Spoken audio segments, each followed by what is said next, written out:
Welcome to Emerging Franchise Brands, the podcast that introduces you to the visionary founders of America's fastest growing franchise opportunities.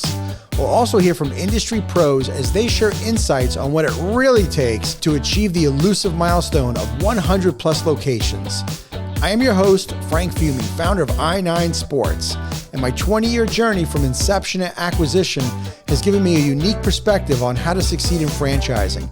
Join me as we welcome today's guest. Hello, everyone, and welcome to the Emerging Franchise Brands podcast. On today's show, I have the CEO and co-founder of Kava Culture. I have Jacqueline Rusher with us. Jacqueline, how are you? Hi, doing good. Thanks for having me here. Well, thanks for coming on the show, Kava Culture. And I'm not sure how much of our audience does, so let's get into it and tell us, what exactly is Cava? Yeah, you're not the only one. So we still have a lot of people walking in the doors who are like, what is this? What's this weird thing you guys are doing? So Kava Culture is originated from the traditional Fijian root kava, and it is a relaxing drink that kind of takes away the edges of sociability. And so it's kind of like a social lubricant when people come in. Looks like an alcohol bar, behaves like an alcohol bar without people drinking alcohol. Oh, okay. All right. Very cool. So How did you start this concept? I understand you co-founded it with your sister, right? Yeah. So my sister was the one who had gone to kava bars. I came from a finance background and had no idea what kava was really. So she used to work on private yachts, the kind of like below deck, the private yachts like that. Yeah, so of course. Stressful. Yeah, so very stressful. And so she was looking for somewhere to go and relax after she'd get off work. And someone said, come to a kava bar. And so it was in Fort Lauderdale. There's actually quite a few over there. And she started going to the Kava bar and she said to me, Jacqueline, I really want to open one. And I was like, you should do that. And she said, no, with you. And I was like, yeah, I'm not getting in the restaurant business. That's risky. This is not a concept that's ever been done before. I don't think so.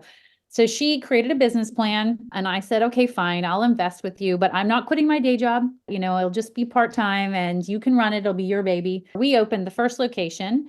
And she did some training and then we opened the second one 2 months later. So it happened very fast. And she said, I can't do this. You need to quit your day job and come on, and start working here at the Kava bar. And, I have a family. I said, I need to take a salary right away. Right. And that's not very prudent with a brand new concept. We just opened it 3 months ago, but the numbers worked. And so I was able to take a salary right away, quit my day job. And that was about 5 years ago now.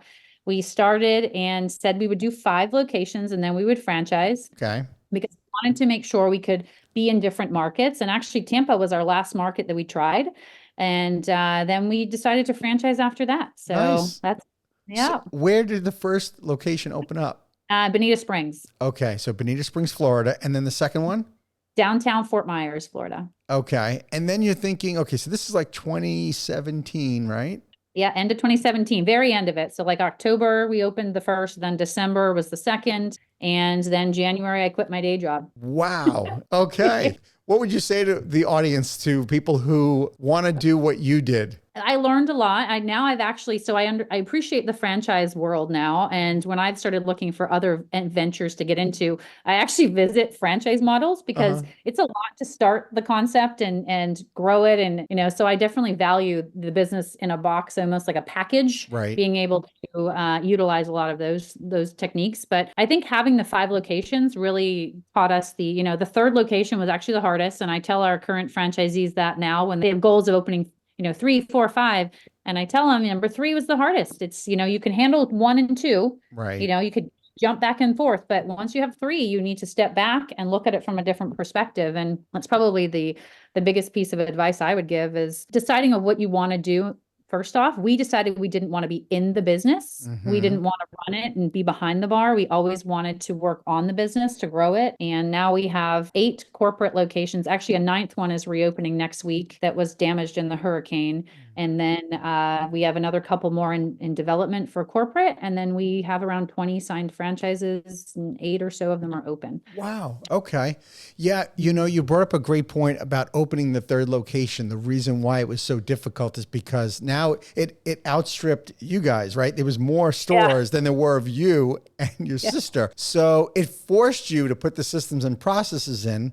Because you can get a little sloppy when you have one location too. You know, you can figure it out. You can do, you know, you can kind of run the business on the back of a napkin, right? In the beginning on the one, but you get to 3, all bets are off. Yeah. Where was Someone else is going to have to oversee it. Yeah. Yeah. Where was the third location? Our third one was in Port Charlotte and Fort Myers Beach. They actually opened, we did 5 within the first 18 months. So we did quite a few at the beginning, and then we kind of held off a little bit and focused on opening a brewery and then doing the franchises. Yeah. So Bonita Springs, then downtown, then Port Charlotte, Fort Myers Beach, and then Tampa. So here's what I find so incredibly interesting is that obviously I live in Tampa, right? And I know the Florida market, but a lot of people that are watching or listening to this may not be very familiar with Florida, let alone Southwest Florida. I don't think of Cava and kind of cool and hip with Fort Myers and Bonita Springs kind of, you know, the demographics. So if you prove something like this in Fort Myers and Bonita Springs and Port Charlotte, that's pretty telling, right?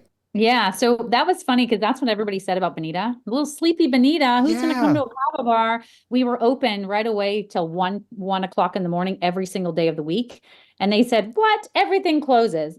That wasn't true. We were open and people had somewhere to go now, and it's non-alcohol. So it's kind of like coffee shop in the day, you know, lounge at night. And it has such a vast amount of different types of people that come in. So in the daytime, a lot of working professionals, but then also students. And then they communicate with each other, which you don't see in a lot of environments where you cross those generational boundaries. So they get a lot of like feedback from, you know, the 65, 70-year-old man sitting there talking about his, you know, retirement. And now there's a, you know, a young guy there who's in college and they're sharing experiences. So I think that's why it's really taken off. Now, I don't really attribute it to me. I attribute it to the community being interested in it and people walking in the door who want a franchise. And that's how we've had all of our franchisees, really. We haven't advertised. They've walked in the doors of a Kava Culture and said, I want this in my hometown. So, you know, they went back to Ohio and they're like, this is where I want it. I want to be able to do this in my area. Wow. Okay. So you had, did you say 5 company-owned locations before you franchised? I think we had 6. Yeah. So we had Naples opened then we opened Key West. Fort Myers Beach actually was destroyed last year in the hurricane, and we are opening it again now. It took over a year to get it rebuilt because it had 8 feet of water in it. So that's opening back up next week on the 29th of December, which is actually the day it opened 5 years ago. So it's kind of symbolic to get it pushed to open. Yeah, of course. When did franchising come into, you know, your mind or your sister's mind of this is how we want to expand? Yeah. So initially we thought we were going to license. We always wanted to have people be able to spread this kind of community feel. And we didn't think we were going to venture fully into the franchise side. But then when we started talking to the professionals, they said, well, actually, what you're talking about is a franchise. So we were like, okay, for franchising. But then we did a lot of research on how we wanted to spread the message. And with these traditional herbal drinks, there's a very important factor in making sure that the products are safe to consume, that they don't have, you know, pesticides in them or things that are bad from, you know, some of these countries that don't have the same testing facilities as us. So we make sure everything's imported before it comes to us. It's tested stateside. And that was, you know, one of the things that we offer to our franchisees. And that became a very important staple, is making sure the product is very consistent and safe. And so the model really built from that, and the marketing and the support that really we have for our corporate stores that then spreads into our franchisees and now expands that. So our growth plans are more on the franchise side now and not on the corporate side. I've started to really enjoy watching, you know, new entrepreneurs open their location. And I used to get such a kick out of opening ours, and I don't get the same kick anymore as that, you know, a franchisee opening. So that's the passion is behind franchise growth now. That's great. It is really a different game when you're running those company-owned locations or overseeing them versus franchising. And it's quite a challenge. I've talked to a number of, you know, pros and founders on the show that, you know, I really kind of dig in and ask them on what their feel is and their experience and what they've gone through. And it is quite a challenge because the larger you get, if you're still doing that dual strategy, it sometimes can, you know, it kind of tear you apart. You know, you kind of have to figure out what are you? And there's nothing wrong with having company-owned locations, but to grow in a true parallel strategy, it can be really, really challenging because you can only, spread resources so much, right? Yeah, yeah, I agree. And that's what we've saw over the last year. The hurricane hit us pretty bad in Southwest Florida. The Hurricane Ian took out 7 locations. They were closed between 10 days to over a year. And so that really, for us on a corporate side, realized that, there's so much opportunity outside of the area and into the Midwest and across the country that do we want to be up where it's cold? Yeah, no, but could we bring a little bit of Florida to that area and someone who's living there can enjoy it? That's kind of how we started moving in that direction.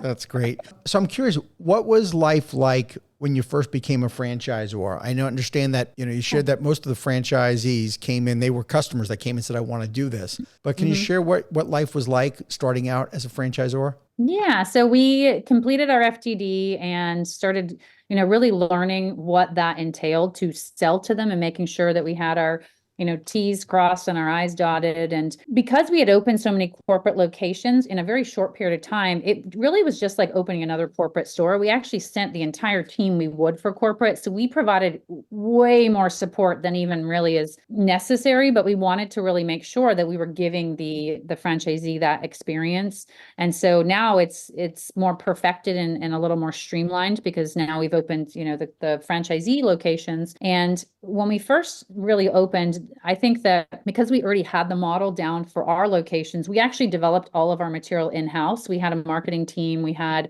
our operations team, and we actually brought on an operations director who had franchising experience. And so she was able to really help split that off. And to your point, when you mentioned that, are you corporate or are you a franchisor? She was really parallel in saying, because she came from a brand that also had done a little bit of both, but would usually sell off their corporate locations. Sure. So that's part of our strategy in that aspect. And in the future, you never know, maybe we will offer some of the stores, but I like that we have that, team already in place for corporate and they can support, 8 to 12 of them or so. And really, we're looking at more flagship locations. And then on the franchise side, we have growth plans of 80 next year signed. So wow. Put everything in place and now we're ready to hit the ground running. Okay, well, we're going to dig into how you got these plans of having 80 new locations. Okay, first of all, give me an estimate size on how big a Cava bar is, square footage wise. So the average is around 1,700 square feet. Okay. We usually 2,200 is what we're kind of shooting for now. So it's a very small, like QSR type real estate. We did see over the last year in our area in Florida specifically, very hard to get into spaces. There was just not a lot of inventory. And now we're seeing that that's a little bit easier. So we have some growth strategies with being in locations that are being built in some of the markets just because there was no availability of space for that, coveted 2,000 square foot, end cap retail space that everyone wants to be a part of. Right. But typically, is it like in a strip mall? Is it, some of these other locations more downtown where like the bars and restaurants are? What's sort of your ideal location if I was a franchisee? Yeah, so we love the outskirts of town. We do have downtown as well, but we're really a space where we want to make sure there's parking. It's easy to get in and out. It's kind of more of a relaxing space, so it doesn't feel super hustle bustle. You're going there to relax and connect. We do retail. We would love it if it's an end cap. Love windows and light. So traditionally, Cava bars can be a little dark and kind of like a dive bar is how they originated out of Florida. And when my sister would visit those, it wasn't that very many females felt very comfortable coming in them. It was kind of like if a female came in, they're like, oh, a woman, yeah. And so we tried to make it so everyone feels comfortable. So we usually do let a lot of natural light in and we do have freestanding as well. We have a few of those ones. And so it's really what the community desires. If it's a corporate type of an area and there's more young professionals, then it might be more of like a spot like that. Or if we have a beach location, right, with sand outside. So it really depends on the community of around it, who's going to be. Wow. So you're proving basically that you can put this in very diverse locations and make it work. Cool. Yeah. Okay. 80 openings next year, right? 80 is the goal to open. So not to open, but 80 to have 80 signed. So we can open around, because it takes around 4 to 6 months minimum to secure a location and build out and, really open that structure properly. So it'll probably kick off into the next year, the openings, but we have plans to sign 20 a quarter next year. So I know that other founders that might be listening to this are wondering, okay, is Jacqueline using brokers? Is she using a franchise sales organization? How's she getting all these leads, and who's doing all the work in franchise development? So we have organic leads that come in. So the close ratio is a lot higher. They've already been in the store. They're ready to sign before we even talk to them half of the time. And so I think that's been really awesome. They've also gone into our franchise locations now. So just as we've expanded the locations open, there's been more leads coming through. But there is a strategy for next year to do some more advertising. We do in-house sales, so we have not used any brokers. And we're looking at attending some expos and developing the marketing campaign around it. Okay, great. What's the investment range? About 140,000 to 400, and really the range is because of build out. Sure. Curious to know, who is your ideal franchise owner, and what are the traits that you look for in order for them to be successful? That's a great question. So we have really seen somebody who is in corporate and perhaps is wanting to make a lifestyle change has been a really big factor. And they are looking for something healthy, connected. We have retirees who have family members, like their children, they're essentially purchasing the business for, and the children are running it. Everything seems to gear around the connection and balance of life with business with our franchisees. So somebody who's really looking for, hey, my kids are graduating from college now. And when I was in Florida visiting, my kids wanted to bring me to this Cava bar. So now having this in our family gives us a place to connect and have somewhere that we can go and hang out. And then also the numbers, are pretty nice too. So we have the, discerning father who's looking at numbers. And then we have the mother perhaps and this is not always how it goes, but Sure. As an example, saying, I don't want my kids now to travel away and not be part of our life anymore. We've also had young parents that have small children that are same thing. It's all about that balance in life. So really wanting more for their generation and their work-life balance. Even being an owner, it's fun to be there, which is not always the case in some businesses that you get involved with. Right. So I joke and I say I'm the flip-flop CEO. I wear a dress and I'm in the office. It's cold here today. That's why I have this on. But they, that's what they're looking for. Sure. Definitely. And are they always owner operated, or do you have any locations where they're manager operated?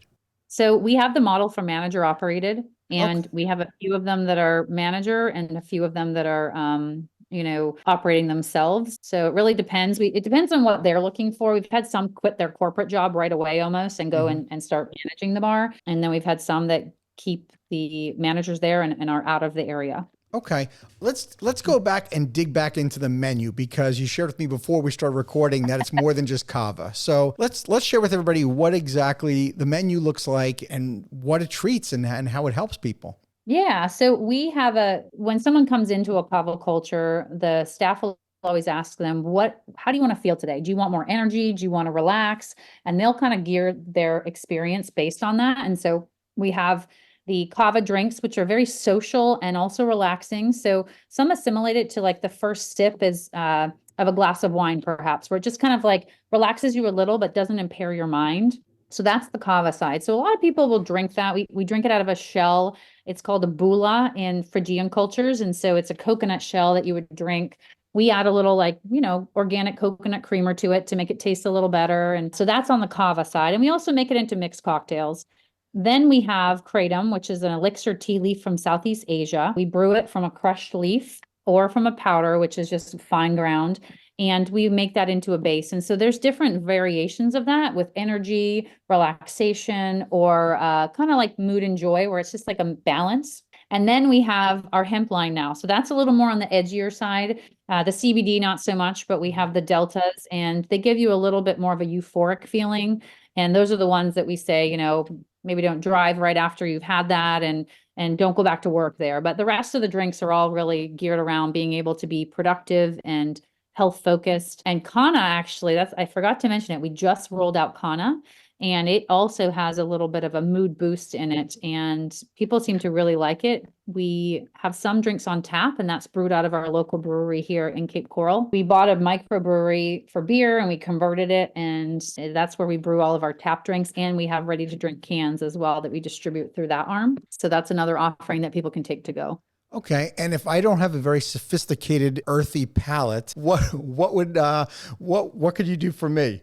Yeah, so I would say the majority of our drinks are not earthy. Because the base is earthy, we mix them so that they don't need to be. So Okay. we do have traditionalists that will say, I just want the base. Don't give me anything else. If you like sweeter, we have some sweeter options. If you like creamier, we have creamier options. And that's kind of how we gear it around. So if you like to drink coffee, do you drink coffee I or do. I drink black coffee. you drink it black? So you Yeah. actually might be able to handle it.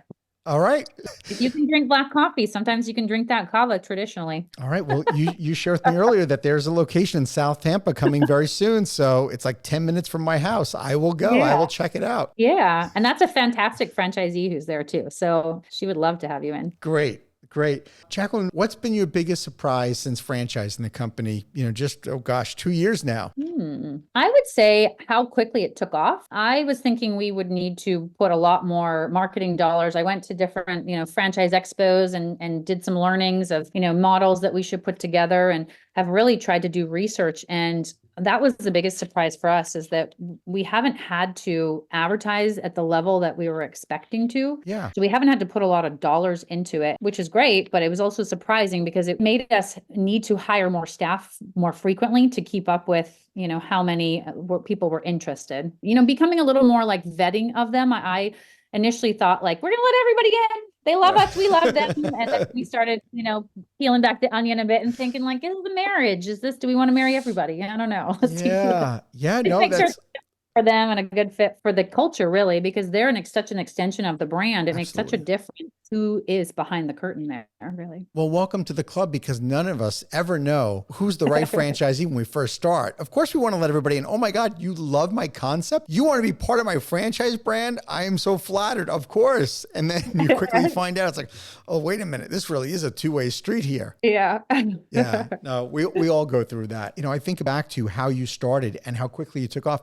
You kind of defied the laws of franchise expansion in that how well you guys took off. What's been though the biggest challenge for you guys so far? Obviously not finding people. That is usually a big challenge for new franchisors is finding franchisees. But what would you say has been your biggest challenge as the CEO of the company? Yeah. So I think that a lot of founders in extreme growth go through the same thing. And really it has to do with the people that were part of the team initially are not necessarily the ones who are still part of the team. They were wearing a lot of hats, and that's not, as we've grown, it's more specialized with the individual. For them to give away their Lego to someone else sometimes doesn't work. And we've had to part ways. So I think that that's been, probably the most challenging is some of those employees that were there at the beginning and really had a lot of heart and soul in it that aren't there anymore. But we have a great team that's come on and is very focused and have that passion too. It's just at a different level. And so I think staffing and as we grow has been the biggest challenge that before I was doing this, I did financial planning. So I've always been very good at organization and implementation, but the growth of the company and the staffing has been the biggest challenge. I mean, every quarter we're reassessing, right? At this level, it's like, okay, so this is what we thought we needed. What did we actually need? Do we need more? Do we need less? Where are we at? And I've just gotten used to it now. That's just every quarter that's how it goes as we grow. And I expect that we have very big growth goals.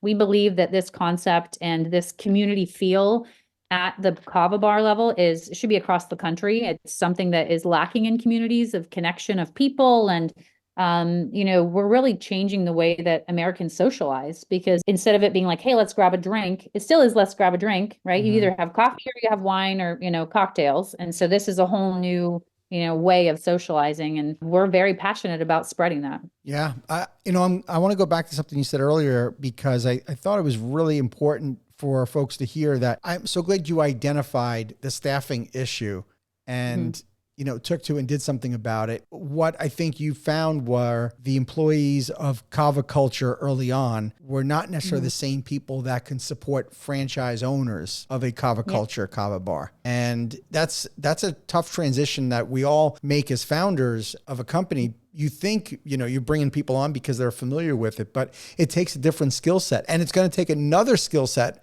for your company when you're 80 to 100 franchise locations and you'll be bringing in new voices, new experiences. You'll probably be bringing on people with even more franchise experience than your team has today.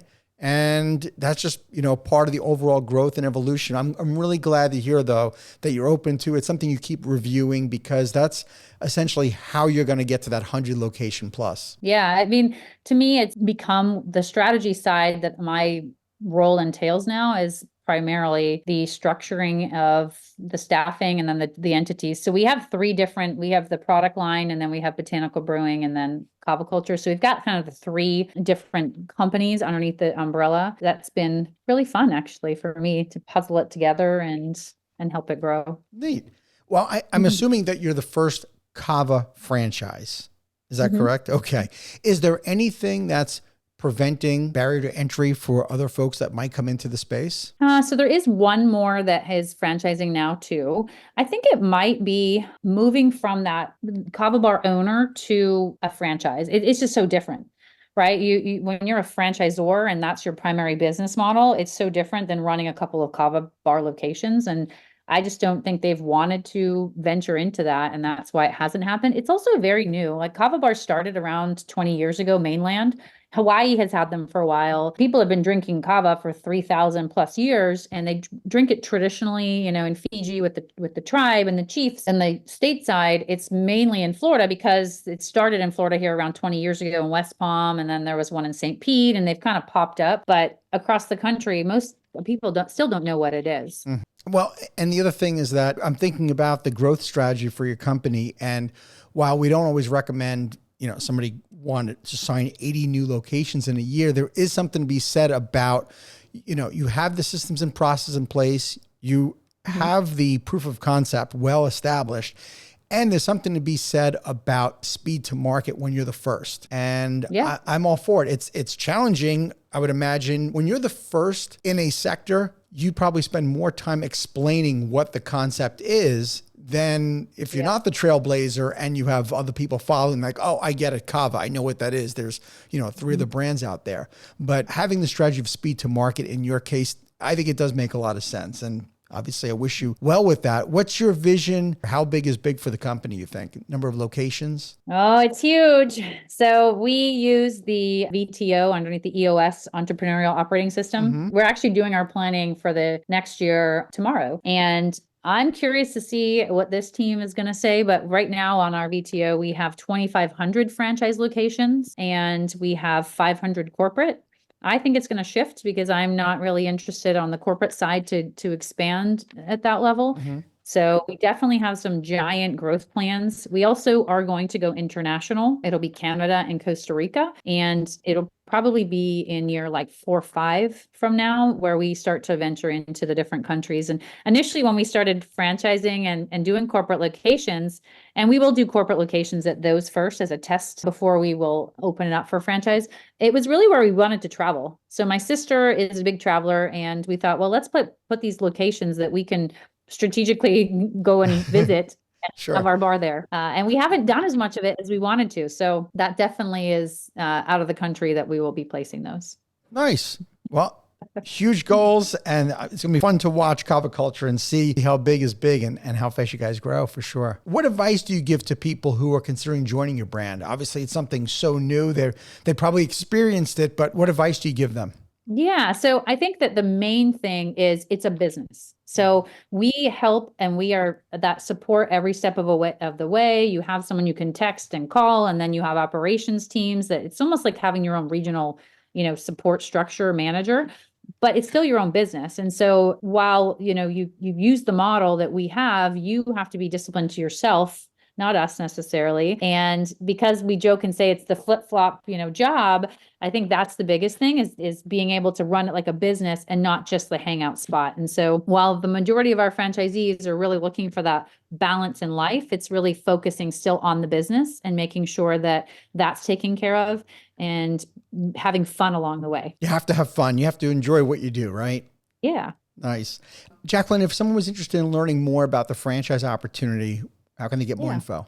Yeah, so kavaculture.com, and then there's a franchise link there. You can do an inquiry and we can have a quick chat. It's a very simple process just to have the initial discussion, and then we send some more information and you can hit the ground running. Also, I would go into location. So I always say visit the location, see what it's all about, and see if it's something that you enjoy just as a pastime. And then if it's something more, we can have that discussion. Cool. How many states are you in altogether, including corporate and franchise? 3. So we got Texas, Ohio, PA, and then Florida. So 4. 4. Okay, cool. Wow. Okay. Well, this has been great. Jacqueline, I always finish with the tip jar. If someone was interested in franchising their concept, they're new to franchising, they want to get some advice, what would you tell them before they start franchising their company? Don't get into analysis paralysis. Just do it. Take the steps, move forward and do it. Try it out, do it. Just start talking to people and put the wheels in motion. Get a good franchise attorney. Very important. Definitely. Yes. Not an attorney that says, I can do franchising, right? But an actual franchise attorney. Yes. This is a big difference. Great. Well, Jacqueline, thanks so much for being on the show. I appreciate it. I'm excited for you guys. I will definitely check out Kava Culture in South Tampa. And I wish you all the best. Thank you. Thank you. Thank you for tuning into the Emerging Franchise Brands podcast. For additional insights, guest applications, and to stay connected, visit us at efbpodcast.com. The Emerging Franchise Brands podcast is for entertainment purposes only, and the views expressed do not necessarily represent those of Emerging Franchise Brands, its host Frank Fiume, or Emerging Franchise Group, LLC. Any discussed franchise or investment opportunity requires thorough investigation, obtaining proper disclosure documents, and expert consultation before making any investment decisions. The podcast and its host do not offer professional advice or endorsements, and they hold no responsibility for actions, representations, accuracy, or consequential damages related to the podcast content.